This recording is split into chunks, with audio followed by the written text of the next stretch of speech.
So now we're going to learn how to play slurred string crossings.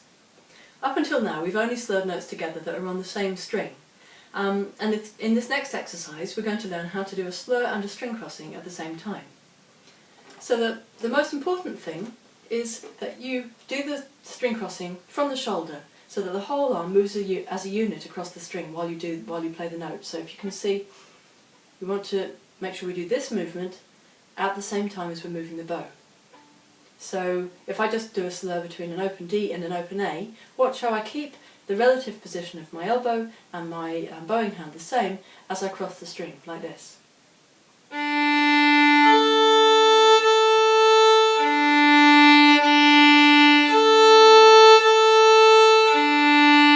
So can you see that string crossing movement is coming from my shoulder?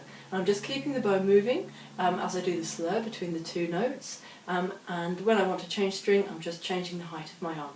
So I'll just show you again.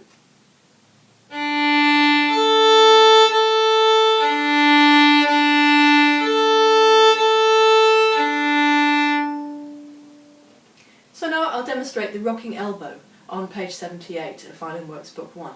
And in this exercise the idea is just to feel your elbow bobbing up and down as you change strings. So as your shoulder moves, your whole arm moves as a unit across the strings, and you can feel your elbow bobbing up and down as the height of the arm changes.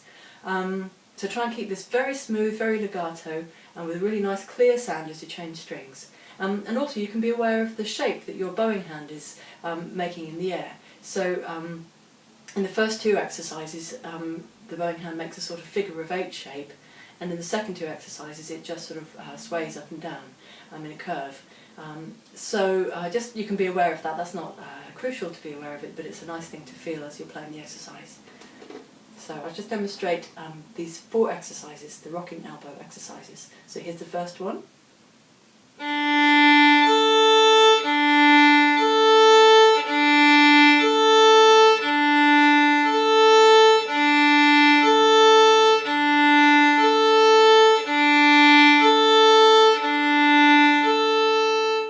Could you see my arm moving up and down there as I was changing string?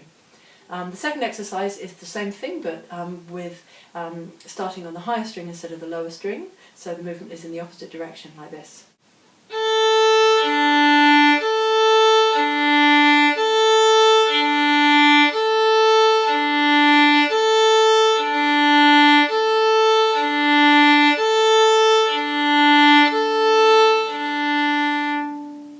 And in the third exercise, the right hand makes more of a curve movement, and that goes like this.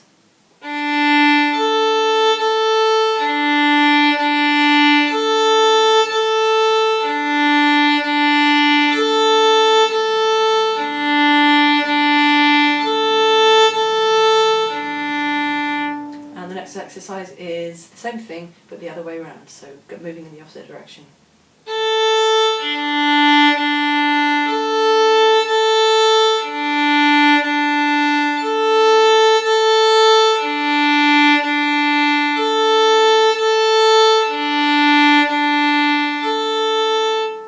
So practice those exercises until you can play them really smoothly and with a really nice sound.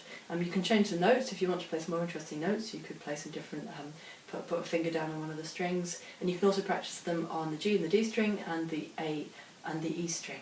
So for example, like this.